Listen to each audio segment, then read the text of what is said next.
welcome to In the Know with CaT Bobino. And today my extra special guest is Ifeh Akano, and she is coming all the way live from New York City, where she is doing research at Weill Cornell Medicine. I probably said it wrong, but in the Department of Pharmacology. So welcome to the show. Thank you so much. Yeah, I'm so happy to be here, and I'm excited to share about my experiences in the PhD program of pharmacology. Okay, so let's go ahead and get started.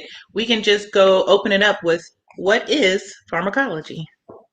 Yeah, so pharmacology is sort of a unique field. The way I like to sort of describe it is the study of mechanisms of disease.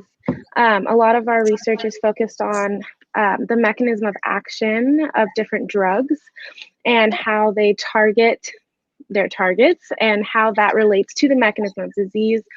Pharmacology is very broad. It My project is focused on cancer and sort of gene expression of different genes that are mutated in cancer, but there are also a lot of neuroscience pharmacology labs that study more about Alzheimer's and Parkinson's and more neurodegenerative. There's also a sort of infectious disease sort of arm of pharmacology as well as virology, which everyone's talking about now. Yes. But my research is mainly focused in cancer and sort of how tumors grow uncontrollably, what changes in their genetic profile that allows them to grow uncontrollably, and how can we use drugs to target those mechanisms. Oh, awesome. And yes, pharmacology, as you have explained, it has so many arms to it, so many different ways that you can get involved. And so, what brought you to getting into pharmacology and deciding for that to be for your PhD? Yeah, I studied biochemistry in undergrad, and I guess going back to high school, I always loved chemistry and science and math, and I was good at it, I guess, and other people weren't. So I always felt like I sort of had a calling for STEM. And then when I did biochem in undergrad, I wasn't really sure what I wanted to do with it. And I didn't even know that you could do like research as a career. I thought, there's doctors and pharmacists, and I never really thought about drug discovery and scientific research in biomedical sciences. So I was kind of on the doctor sort of route. But after talking to some mentors in undergrad, they sort of suggested that I should talk to people who are doctors. They said the best way to think about what you want to do is to talk to someone who is doing that thing. And after Mm-hmm. talking to some people, I kind of realized I didn't really want to work with patients. And a mentor of mine sort of opened my eyes to the field of, drug discovery and drug development. And I actually got a scholarship in undergrad with the American Chemical Society, and that was really exciting. And through that scholarship, I got matched with a mentor in the biotech industry, which I didn't even know existed really. I got a mentor at Genentech, which is a biotech company in San Francisco. Yes. And yeah, so when I was talking to her about, I guess, what the company does and about how a molecule goes from research to a patient, I got super excited about it and really interested. And I started asking a bunch of questions, and I was like, I kind of see myself doing something like this in the future. And yeah, I started doing a lot of research, and I ended up getting an internship at Genentech, like the summer after undergrad. And that's when I was really like, okay, what am I going to do?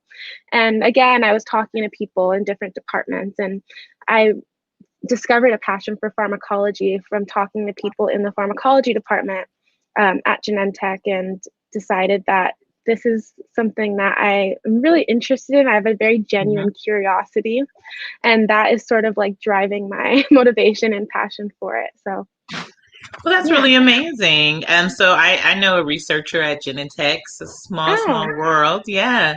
Genentech's amazing company out in San Francisco. So how did you feel being on this coast? How was it with doing the internship here? Yeah, I'm originally from Los Angeles, so and I went to undergrad in California as well. So, being in California was very comfortable for me.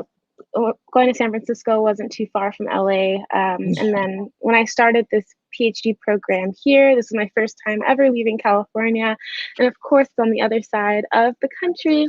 And it was definitely a tough adjustment with the weather, mainly, I would Yeah. say. This year, this is the most snow I've ever seen in my life. But other than that, I really enjoy being in a new city.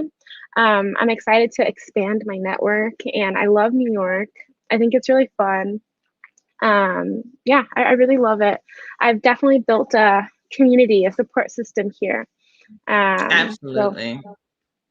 Absolutely. Well, since you're from LA, then yes, I know New York can be so different. I think my first winter on the East Coast was in Connecticut, and I was like, "Oh no, this all this snow and it's icy cold. roads is not for Yeah. me." I think we West Coasters are so used to driving, and then you're on the East Coast, and that's more trained because of the roads and stuff. Right.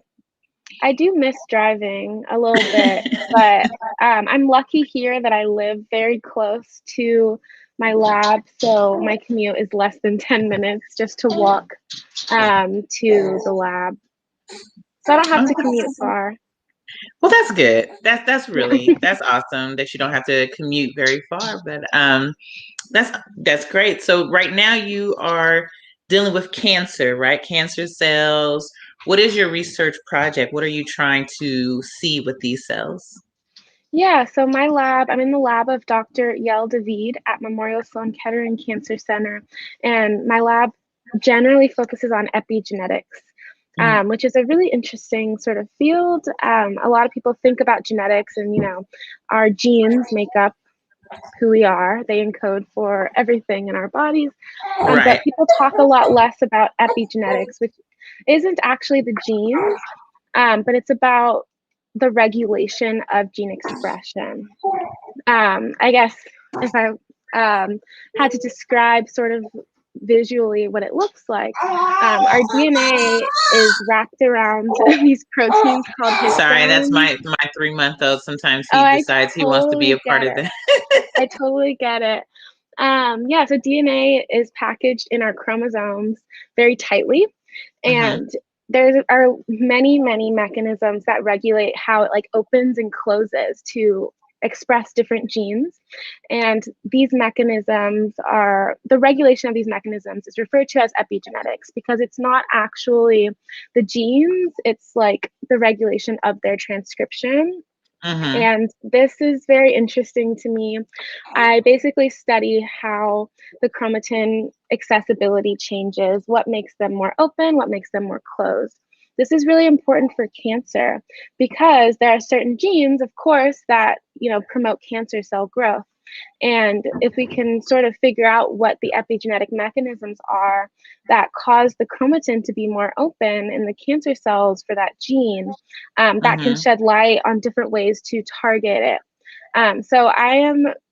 My project is definitely very what they call basic biology because it's really about the mechanism of the DNA and the transcriptional regulation.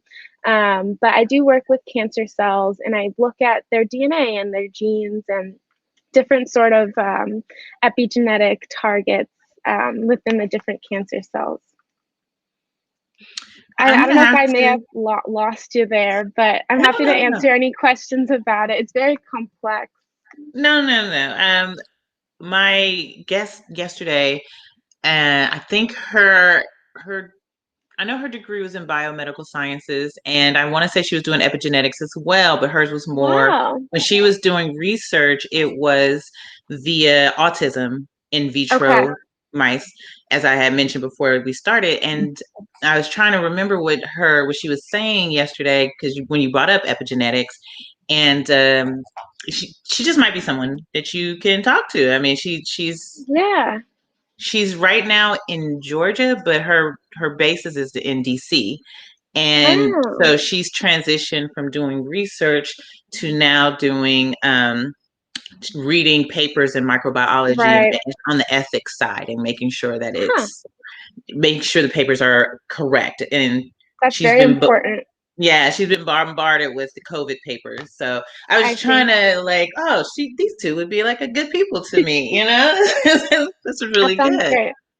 But yeah, anywho, back to you and your research and everything you're doing. So that sounds really cool that you've gotten a chance to get into this field. How long have you been in your PhD program so far? Yeah, so I am currently in the second year of my PhD program. I guess if to get a better sense of my like timeline, I graduated undergrad in 2018 with a biochem, and then I took a year off to work at Genentech for a year. And then I started my PhD program here in the fall of 2019. So I finished my first year of grad school, and I am over Congratulations. halfway. I'm over halfway done with my second year of grad school. Um, I have a pretty big sort of milestone coming up in April, which is the qualifying exams, where I will Hmm. basically be proposing what I will be working on for my PhD to a committee of very smart and scientists in the field. So I'm preparing for that now as a second year grad student. Okay, that's awesome. Yeah, I know what it's like to propose, and it's more daunting than it really is once it actually I happens. know everyone says that. As long as you have that project that speaks to you, but also you can find substantial research on and make it your own, I think that you'll do absolutely fantastic. Thank you. Yeah, I feel very supported throughout the process. My lab is, I've been like bouncing ideas off of them for different experiments, and it's going to be great. Yeah, yeah, yeah. And I don't know. So for me, what I do with the podcast, I meet so many people, and I'm so interested in what they're doing because I mean I have a science background, but it's just showing the audience different things that's within STEM. And then it just popped in my head. Another woman I know, Lisa, who's done work on cancer research. I'm not trying to find you mentors and friends, but I'm just saying, No, I there's love just it. so many people who have come across my life who are doing either similar things or, yeah, and both of them are Black women. They're awesome. I would And love they, to connect. I mean, it sounds cliche, but networking really is everything. And I am always open to new relationships, new peer mentoring, all of these sorts of things I'm very passionate about. So I would love to connect. Maybe offline, we could talk about yeah, yeah, absolutely. Sounds great. So now that it. you are in New York, you're doing this research, and in pharmacology, although you're doing it on cancer, I'm pretty sure a lot of people have asked you COVID questions in the last year. How are you fighting that off and trying to explain, maybe this is what I do, not necessarily this side of it. How's that going for you? Yeah, that's a really good question. No one's ever really asked me that before. I definitely, a lot of my friends, from LA and family members and things, are like, "Oh, are you like doing COVID research?" And I'm like, "No, I don't do any virology." When the pandemic first started, they actually did ask like grad students to volunteer to do to run the test because they were so short on staff. I Hmm. actually didn't end up doing that, but I have like friends who did, and I have friends who are actually doing COVID research. So I do feel very knowledgeable about COVID and about the mechanism of the vaccine and all of these things. So I am very open to discussing it with my friends and family who would like to learn more. I sometimes post on my Instagram. I have like a science blog on Instagram, and I'll post like Ask me any questions about the vaccine. I'm happy to answer. So I'm always happy to chat about these things, but I just make it very clear that it's not my area of expertise. So yeah, I try to sort of like make a boundary there where I'm happy to chat about it, but I am not the expert. Oh yes, Um, I totally understand, and I'm not gonna dive deep into that too because it just becomes. I feel like people get in their feelings about it, so I try to kind of stay away from it. But it's really cool that you're very open to it, especially with the friends and family. So now that you are going in this direction with this pandemic, how has the pandemic affected your work, your research? well, that's a great question. I guess the main way it's affected my research is supplies. There are global shortages in lab supplies due to, all the COVID research and tests going on. So this is something that we've never experienced before. And I think, we definitely took it for granted that we were able to just order things and they would arrive quickly. Yes. So now we are, being creative with different ways to, and I think it's more sustainable this way because we're, finding ways to reuse things, to sterilize things, to use glassware instead of plastics. But apart from the supplies, which we are making do, we're still able to make it work. Um, it hasn't affected me too much. When it first started, the labs, of course, shut down for a few Mhm. months, and that was a setback. But I was able to just do reading and writing and these sorts of things. And then we opened back up to 100% capacity, I believe in May or June. Excuse me. And there are various social distancing guidelines, and we all wear masks. And we've sort of just gotten used to this sort of new normal of masks and social distancing. And yeah, we make it work. Oh, that's good. That's Yeah, good. it's Yeah. really just the supplies. The supplies are getting me for sure. Because, there have been times where was planning to do an experiment and I realized that we don't have what I need for it. And that's the main thing. Okay, yeah. Well, that makes sense. Yeah. I've heard. I know people working in hospitals and stuff, and they've mentioned the supplies, but I guess we don't really consider other research that's happening that has nothing to do with the pandemic, but they're also being lapsed with the supplies. Yeah, there was a huge issue with gloves for a while. Um, Yeah. we basically, yeah, I was just like reusing the same pair of gloves for like a week. Um, and other things like pipette tips and different sorts of tubes and these sorts of things are back ordered until like August. Oh So we're wow. trying to find other vendors because like the main sort of vendors, they're just back ordered. So we're trying to be creative and, work our way around the shortages. That's interesting. I mean, you don't have to mention if you don't want to, but how did you get around the pipette issue? Like that seems Oh, very niche. yeah, well, there was a while, pipettes come in different volumes depending on, what volume you're using. So there was one particular volume that we didn't have. And we really, in these situations, lean on our neighboring labs. So we've been sort of doing some trade-offs with some of our friends, like, hey, I have some gloves. Like, do you have some pipettes?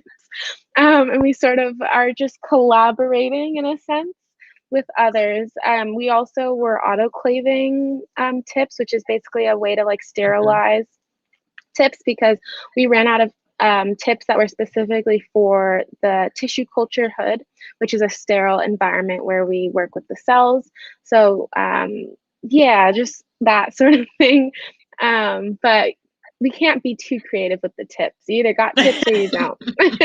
So we've Right. kind of just been building these relationships with others.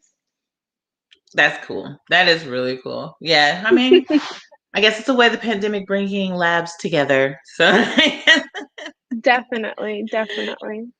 so if someone was interested in going down a path that you decided to go down, what advice would you give them? Yeah, that's great. I think similar to the advice that I had received in undergrad, I think it's best to talk to people who are doing those things. Talk to me. You can reach out to anyone on LinkedIn, on Instagram. There's a very big, science Twitter, science Instagram community, and people are generally happy to chat about themselves and what they do.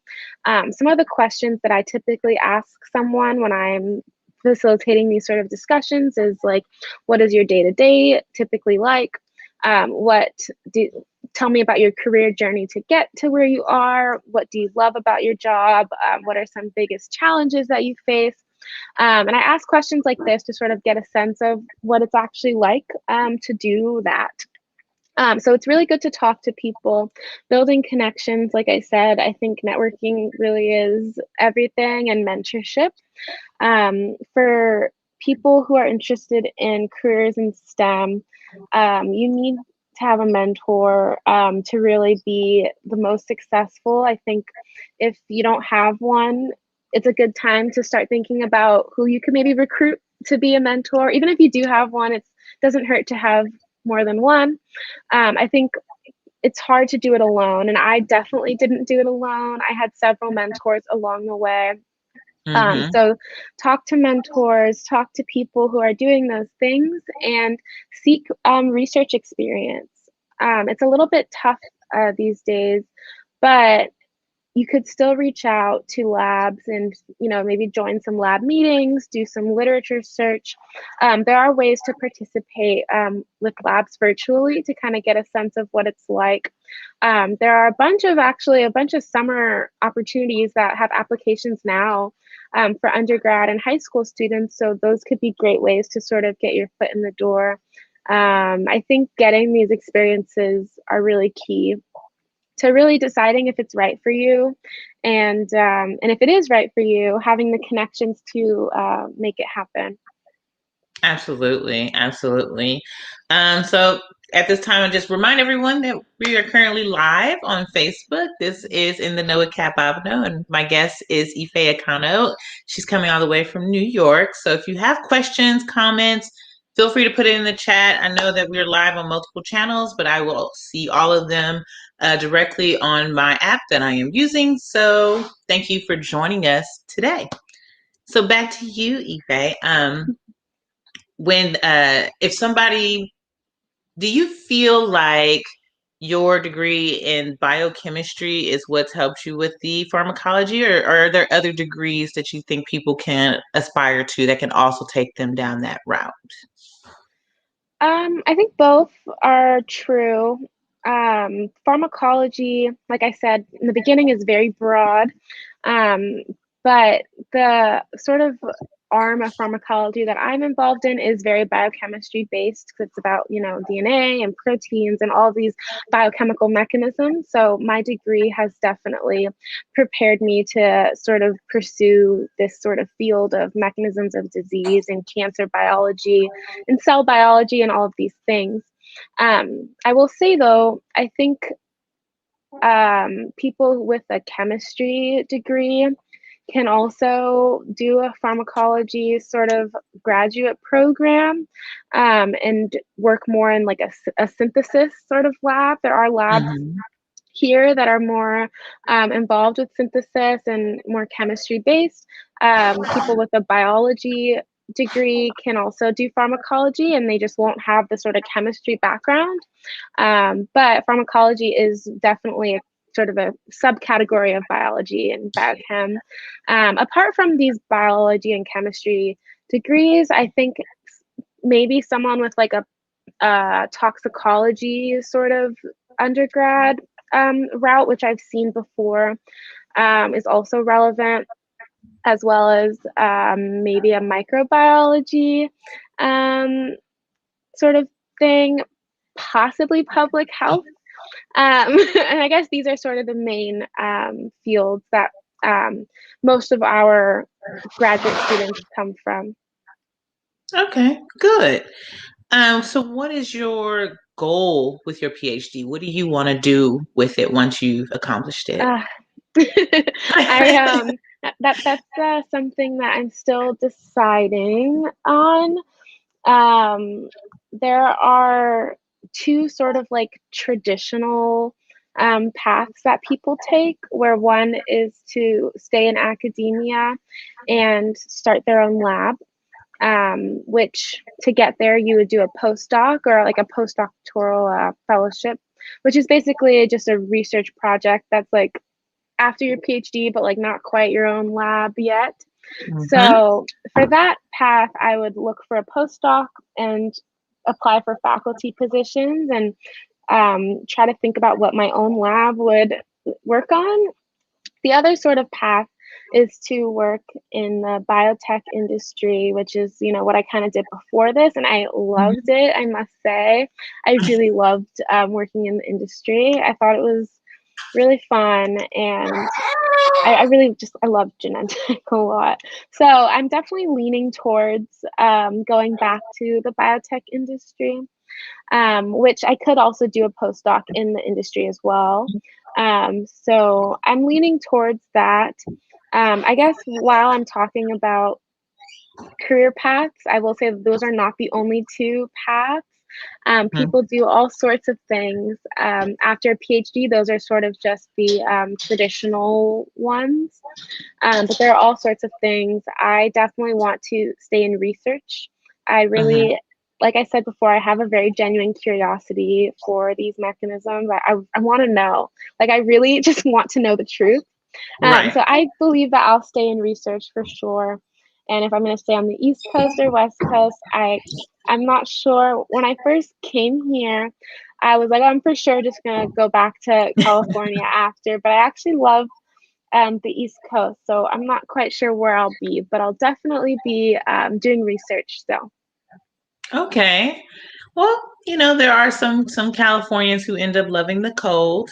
I I wasn't one know. of them, but Yeah, no, it can I don't happen. love the cold. I love the like energy out here though. Like it's so fast and I like the hustle. I feel like in Okay. California it's, slow Laid and back. chill. Yeah, Yeah. exactly. Here, Mm-hmm. everyone has a place to be and they need to be there right now. And I'm also need to be where I need to be right now. But yeah, in terms of careers though, I do love teaching. I did quite a bit of tutoring in undergrad for like chemistry and biology courses, and I really enjoyed it. So whatever I do want to do like some guest lectures and things like this. I hope that I can find something like that. Well, that's really cool. I feel like sometimes when it comes to the traditional route, it's either do you want to be the main person finding grants for research, or do you want to do the research and let somebody else find the grants for you? So Right, it's usually right. the up and hill or uphill battle, especially in some science realms. Finding the grants and writing for it and competing for it is the harder part than actually Yeah, doing not the research. fun part. Yeah, Not the fun part. absolutely. But after a certain number of years, um, I think I will sort of not. I don't know. What I'm trying to say is that bench work, I think after like 10 years or so of doing bench work, it really does sort of take a toll on like the body, maybe. I don't know. I'm on my feet all day. And I see like at Genetic in particular, because that's my main experience outside of this, I do see a lot of scientists sort of go into more of like the management sort of role where they manage a Hmm. team of scientists and they do very little bench work, but they do analyze data and sort of direct the projects, and that's something that I'm really interested in when I sort of get to that stage of qualifications. Hmm. So yeah, Okay, well that's cool. That makes sense. yeah, That was one of my deterrents. I was like, I don't want to write for grants. I don't want to compete. I can yeah, do the work. Just let me be the worker bee. I don't right. necessarily want to I'll be the do. hands and the Yeah, brain. I could just Yeah, do the work. I'll do the research. I could do the hands-on things, but now I have to. I can even present. But if you're saying I have to go and get the grant, that's where I'm like, okay. But Yeah. there's good and bad and all that every career that we decide to do. Um, Yeah. I saw this post, and this isn't science related, but I'm interested in your take on it, which was East Coast people are kind but not nice, and West Coast people are nice but not kind. Do you think that's a true statement? I love that. Um, yeah, it's yeah. I think East Coast people are very real.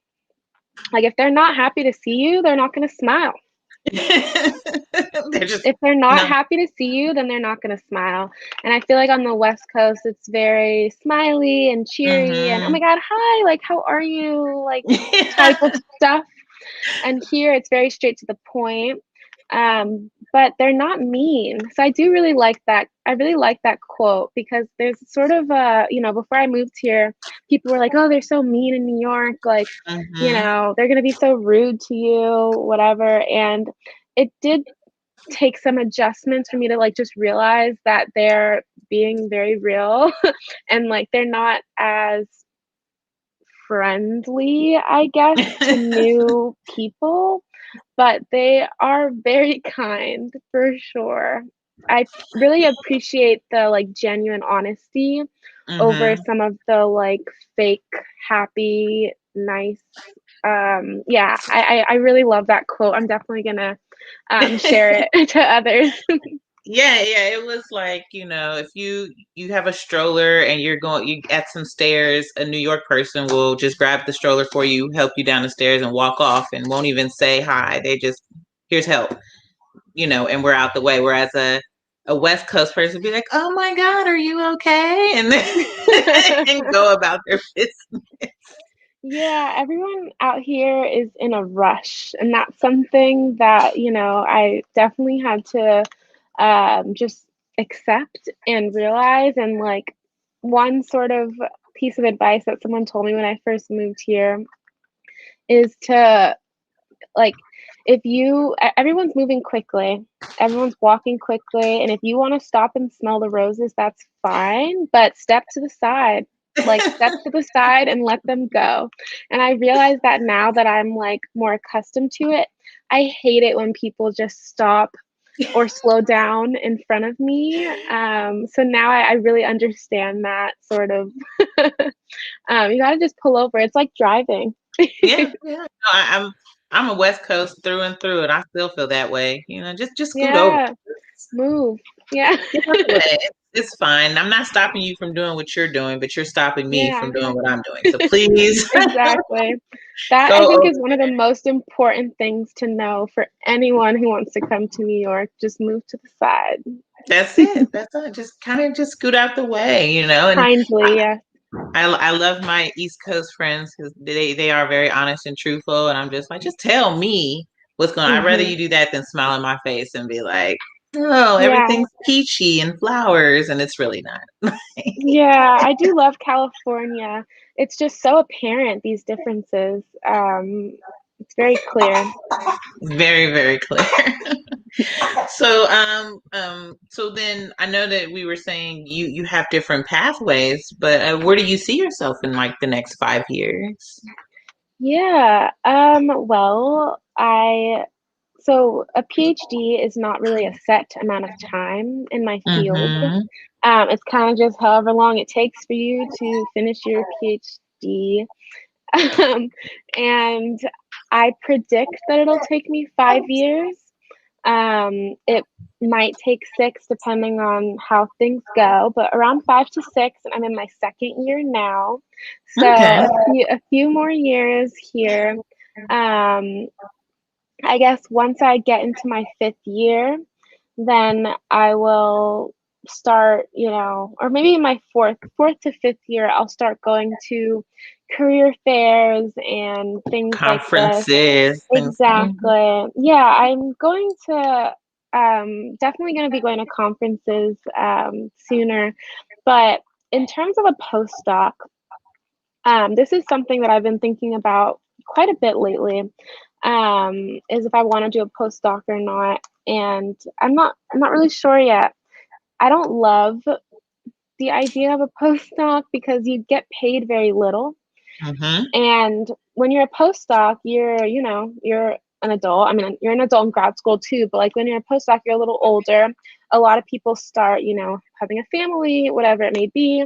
And Mm-hmm. it's just a lot of the issues I have are just with academia in general and how little you get paid in grad school and as a postdoc. So I would definitely make more money if I went to just be a scientist in that biotech industry versus doing a postdoc.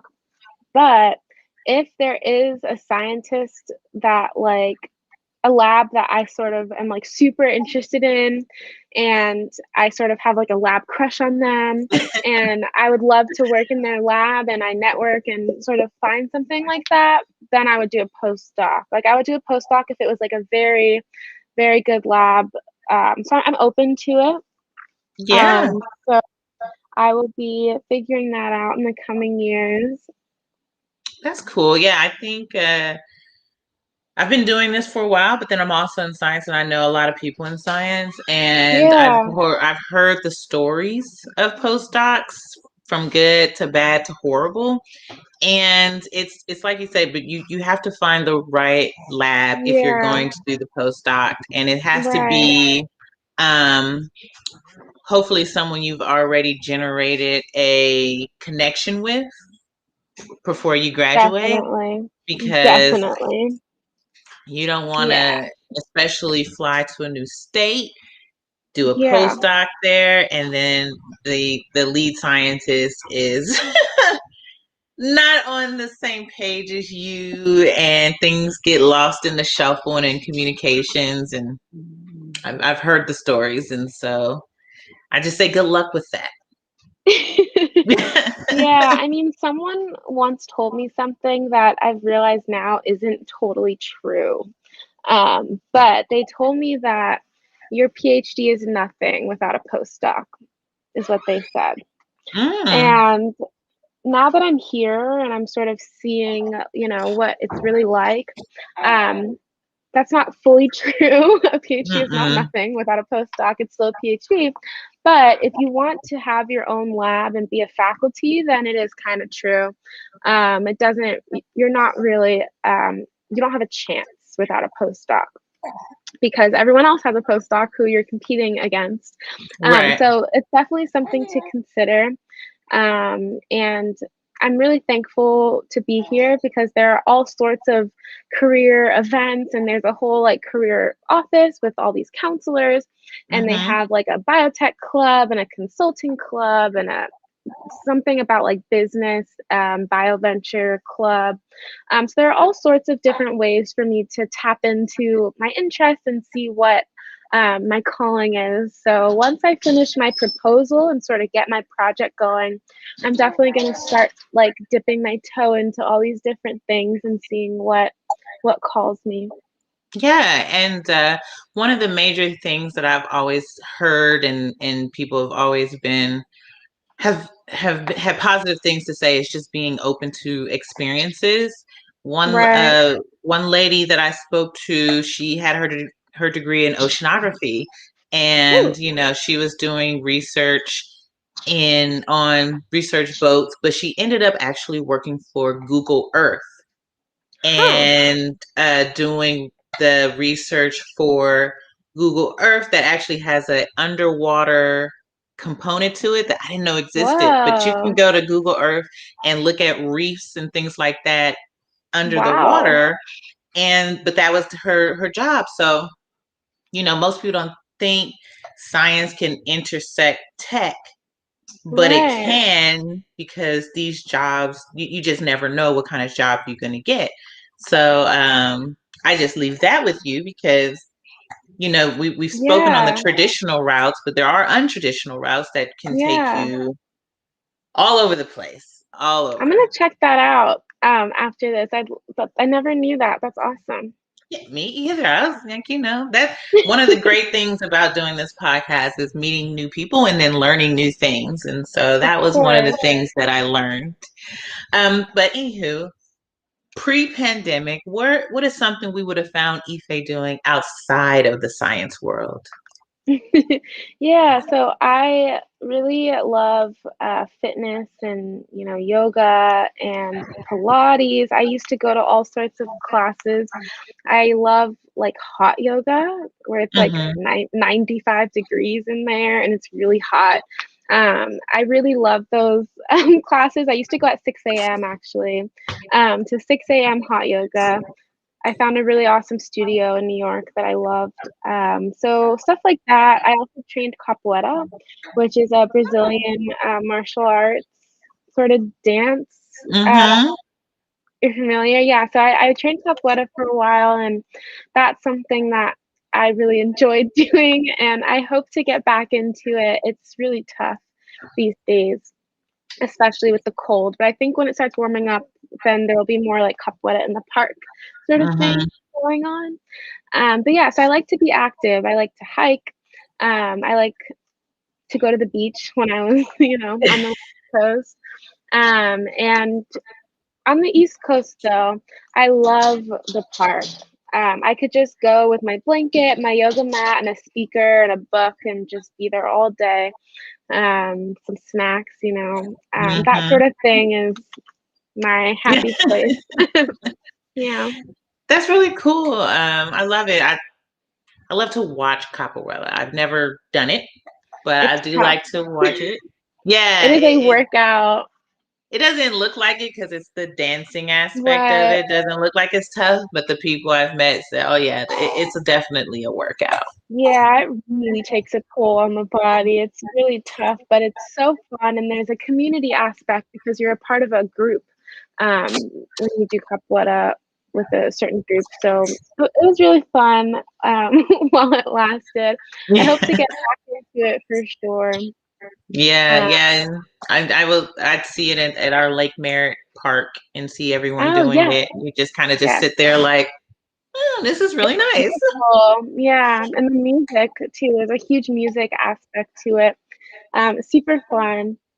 I definitely miss my capoeira family back in San Francisco. Oh yeah, that's really cool. So we are going to be wrapping up in just a moment. But if people wanted to know more information about you and the work you've done, how can people find you, learn about you? Um, yeah, I'm happy to share my Twitter and Instagram. They can reach out to me. My Twitter is just my first and last name, Ifeh Akano, and my Instagram is at Black Femme Scientist. They could also email me as well. My name, my email comes up for Wild Cornell. I'm always, always, always happy to answer any questions about graduate school, science, research, academia, any of these sort of related topics to my life. As a grad student, I'm always happy to chat. Okay, awesome. Thank you. Yes, somebody is mad. He's ready for his bottle. Oh, But thank you for taking your time out today and being a part of the show. I really appreciate it. I know that you're already doing research and you were actually finishing up a part of your project before you got on. So yeah. I do say thank you for all of that. And I'm going to go ahead and let you go. Okay, well, thank you so much for inviting me. This was a pleasure, and it was really fun talking to you. Absolutely. And please keep in touch. And I'm gonna probably email some of my friends and be like, hey, you should know this person. Hopefully we could do Oh, like a connect. that sounds great. Thank you so much. You're welcome. Have a good day. Okay, you too. Thank you everyone for being a part of In the Know with CaT Bobino. We are going to be coming back next week with two more guests. And so that's going to be next Wednesday, where I am going to be talking to Callie Brodus. And then that's going to be at 6 o'clock. And then on Thursday, the 11th at 11, we're going to be talking to Alex Troutman. And hopefully you will be able to join in, have conversations, put it in the chat, questions, concerns, comments. Make sure you like, share these posts, and I will be talking to you soon. Have a good rest of your